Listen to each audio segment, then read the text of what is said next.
que é a paralisia cerebral? A paralisia cerebral não é classificada como uma doença, e sim um grupo de desordem, né, no desenvolvimento do movimento e na postura, né, na criança, quando ele sofre uma lesão no cérebro em desenvolvimento. E essa lesão não progride, ela é pontual. O que isso significa? Significa que é um grupo de distúrbio de movimento, né, necessariamente motor mesmo, né, durante, né, desenvolvimento da criança dentro da barriga até mais ou menos 2 anos, né, é o momento que o cérebro tá em desenvolvimento. E essa lesão não piora, essa lesão é pontual mesmo. Quais são os tipos de paralisia cerebral? A paralisia cerebral, a gente classifica elas de acordo com o quadro clínico que ele apresenta, né? A gente classifica em espástico, né? Discinético, atáxico, né? Dentro disso, a gente destaca espástico, que a grande maioria dos nossos pacientes encontram-se. Tá? Dentro desse grupo de espástico, a gente poderia referir unilateral. Antigamente, a gente falava monoplegia, hemiplegia. Hoje não, hoje falamos em unilateral ou bilateral, que bilateral seria tetraparesia ou triparesia. Tá? Então, são classificados de acordo com o movimento que expressam, né? Então, ela é a clínica, puramente. Quais são as causas da paralisia cerebral? A paralisia cerebral não é uma doença, e sim uma sequela. Essa sequela, né, proveniente da lesão no cérebro. Então, precisamos pensar quais são as doenças que podem causar lesão no cérebro. Então, pensamos infecção durante a gestação, pensamos infecção logo após nascer, principalmente essa infecção que vai para o sistema nervoso central, né?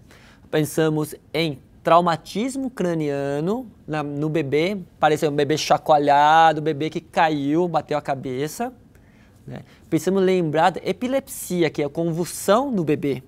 Isso pode causar lesão no cérebro. Também, principalmente, tem que lembrar os pacientes, bebês prematuros, extremos, porque eles não estão prontos para o mundo. Então, eles nascem, não estão prontos, então eles têm maior chance de ter a lesão na parte do sistema nervoso central. Fora isso, podemos pensar também em tumor. Tumor é um câncer cerebral após tratado, ele pode deixar lesão. Podemos pensar um AVC, que é um acidente vascular cerebral por alguma malformação. Dessas doenças, tudo que eu estou falando, são doenças que não agridem novamente, então é uma lesão pontual. Se era uma lesão, uma doença que continua, ele já não é mais paralisia cerebral, porque ele tem tendência dele é piorar o paciente. A tendência dele é cada vez mais grave. É uma lesão atrás da outra. Então não se classifica paralisia cerebral nisso. Quais são as principais características da paralisia cerebral? Como dizemos, assim, temos falado antes, que ela é primariamente motora. Então tem que se observar a alteração motor. O que é? A alteração de movimentos. De mão, fechar, esticar, ou a perna, ou andar, né? E também erro de postura, né? Assim, é bem gritante. Porém, paralisia cerebral, a grande maioria, ele também cursa com alteração de visão, também cursa com alteração de audição, alteração cognitiva, né, de desenvolvimento neuropsicomotor. Também cursa com alteração comportamental, né, e também, né, na parte comunicação. Então, essa é um secundário, não necessariamente tenha isso. Primordialmente é parte motor, tá? Mas grande parte tem comorbidade junto, tem esses sintomas junto. Como é feito o diagnóstico da paralisia cerebral? É puramente clínica, tá? A gente, assim, observa crianças, examina, colher história da criança, história da mãe, né? E dentro desse exame que assim, façamos, a gente pesquisa de acordo com desenvolvimento que deveria ter naquela idade, se ele tenha atraso de desenvolvimento ou não. A gente pode encontrar alterações que sugerem, né? E principalmente motor. Então, era paralisia cerebral e lançamos na mão exames de imagem procurando a lesão no cérebro. Muitas vezes não achamos, tá? Por ser muito pequena, mas ela é clinicamente sim, diagnosticada. Imagem é para certificar a área de lesão, é apenas isso. Como funcionam os tratamentos para paralisia cerebral? Precisamos pensar, né, no paciente em si. Primariamente, pensamos em motor, porque paralisia cerebral atinge principalmente o motor. Então, pensamos em fisioterapeuta, pensando em movimentos grossos, grandes, né, tipo troca de postura, levanta-se, sentar ou rola na cama. Pensamos em terapeuta ocupacional, pensamos em as coisas mais refinadas, né, e também desenvolvimento durante a infância. Pensamos em fonoaudiólogo, né, pensando em deglutição, de engolir, né, alimentos ou até a própria saliva, precisar treinar para engolir. Né? E pensamos também nas psicólogas, né, porque muitas vezes traz um atraso de desenvolvimento psicomotor. Né? Então, na verdade, não podemos pensar em uma terapia específica. Ela é interdisciplinar. Por que interdisciplinar? Não multidisciplinar. Ela tem uma grande diferença. Interdisciplinar é que todas as terapeutas diferentes, elas se interagem entre eles. Eles interagem em pró ao paciente. Multidisciplinar tem uma situação é que vários terapeutas trabalham e não tem essa interação. Entende? Então, o paciente é um só. É um ser neuropsicossocial. Ela precisa ser um trabalho em conjunto. Então, é interdisciplinar. E o médico, o fisiatra, trabalha nessa área de planejamento e respaldo e apoio para toda a equipe. Qual a importância do diagnóstico precoce? O diagnóstico precoce tem a importância, pois sabemos que desenvolvimento do cérebro começa no último trimestre da gestação e vai até onde? Vai até mais ou menos 1 ano e meio, 2 anos. Depois disso é a maturação, é o sinapse que se ligam, né? E o que acontece? A maioria das lesões, né, quando acontece, esse desenvolvimento, ele acontece no cérebro em desenvolvimento. Se a gente tiver um diagnóstico precoce, introduzindo terapia, favorece o prognóstico. Né? A gente consegue acessar a criança neurologicamente mais cedo, introduzir, favorecer o desenvolvimento. Né? A gente não vai alterar a lesão, a gente vai favorecer ela desenvolver no momento certo. Isso é importantíssimo.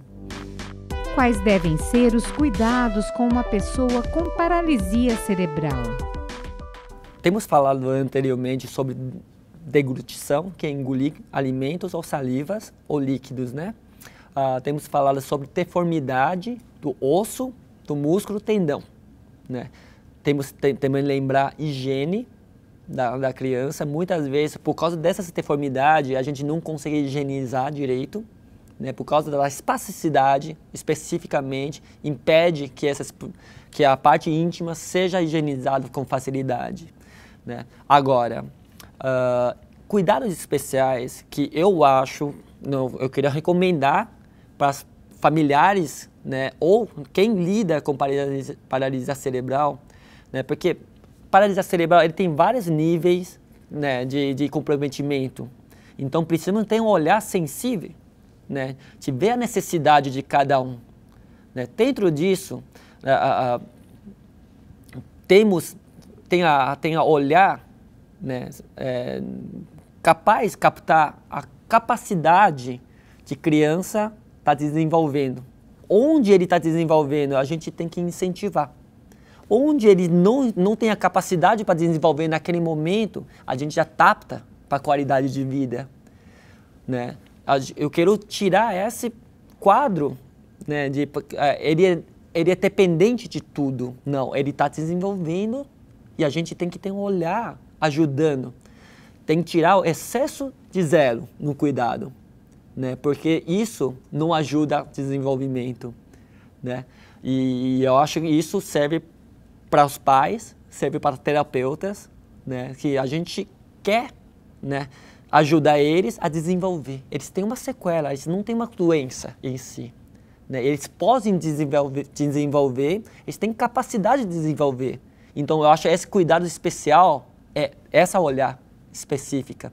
Enxerga a parte positiva e ajuda na parte negativa, né? Adapta na parte negativa. E cada ganho, né, tem que ser comemorado ali. Como é a qualidade de vida do adulto com paralisia cerebral? Adulto, né, assim, paralisia cerebral, a gente fala assim, ele aconteceu até 2 anos de idade, certo? Então, adulto, ela não morre de paralisia cerebral, certo? Ele morre por consequência de outras coisas. Por exemplo, se ele é um paciente que tem uma deformidade no corpo, então ele vai ter uma qualidade de vida muito ruim.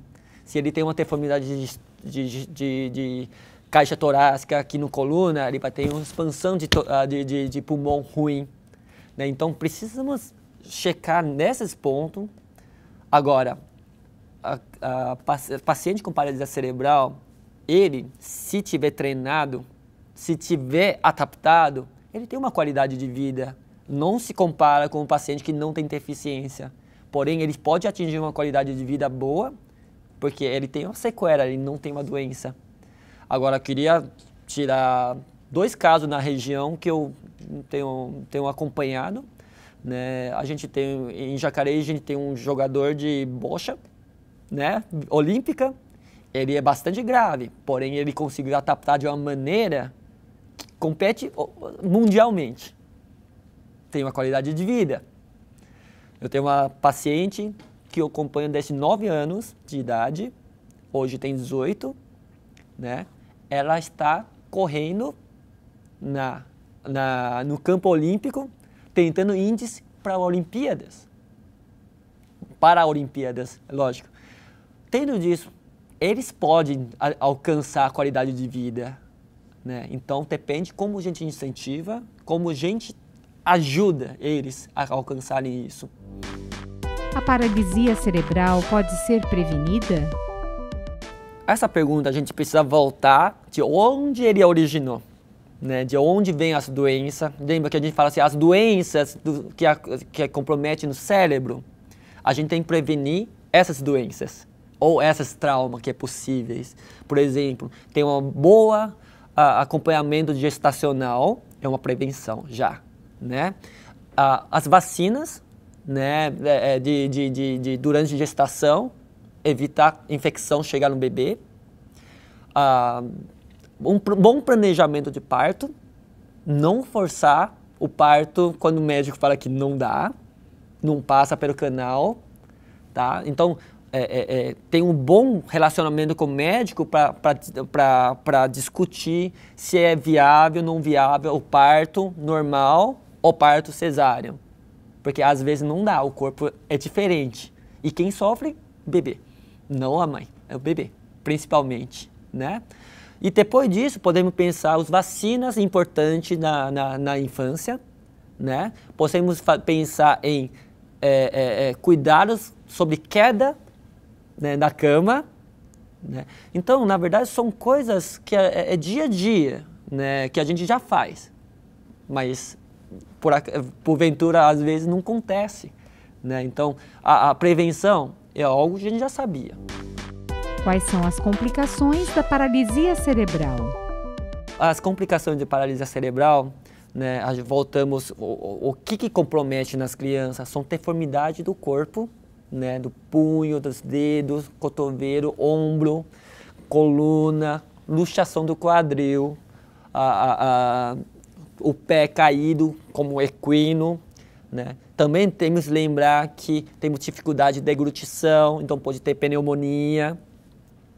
Tem que lembrar, por causa da dificuldade de deglutição, o paciente pode ficar desnutrido. E desnutrição traz outras doenças em si, né? E as complicações são giradas em cima da deficiência que tem. Por isso, a gente possa interferir e deve interferir para que essas complicações não venham ao caso. Por exemplo, essas complicações, hoje em dia, para evitar essas deformidades do corpo, né? Você precisa de médico, por exemplo, a fisiatra checa muito nisso. Olha, está tendo espasticidade, está dobrando o braço, está dobrando a perna para baixo. Então a gente coloca uma órtese, a gente aplica uma toxina botulínica, bastante terapia em conjunto, visando manutenção, visando evolução da criança. Se a gente consegue evoluir bem durante a infância, qualidade de vida no adulto é muito melhor. Tá? Isso é primordial. Como está a situação da paralisia cerebral no mundo? A atual situação do paralisia cerebral, né, pelo mundo é confirmada, ela é a principal deficiência física infantil. Tá? Entre as crianças, ele é o principal.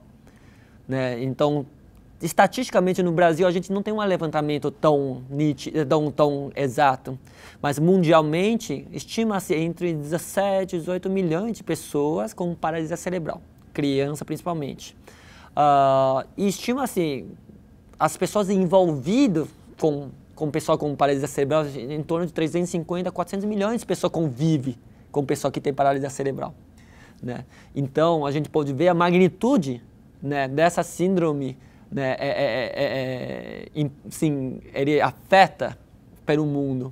No Brasil, né, que é um país assim, em desenvolvimento ainda, chega-se em torno de 6 a 7 crianças com paralisia cerebral nascido a cada 1000. Né, em países desenvolvidos já é mais baixo, já é 1,5 até 5,5 mais ou menos, criança nascida por 1000 crianças. Né? Então, isso é a situação do paralisia cerebral.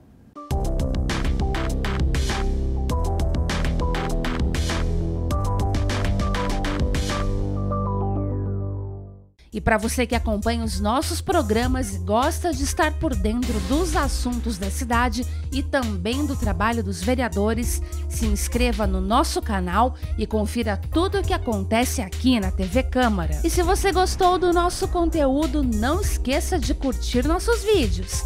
Deixe aqui o seu like. Deixe o seu comentário e ative o sininho para ser avisado de todas as novidades.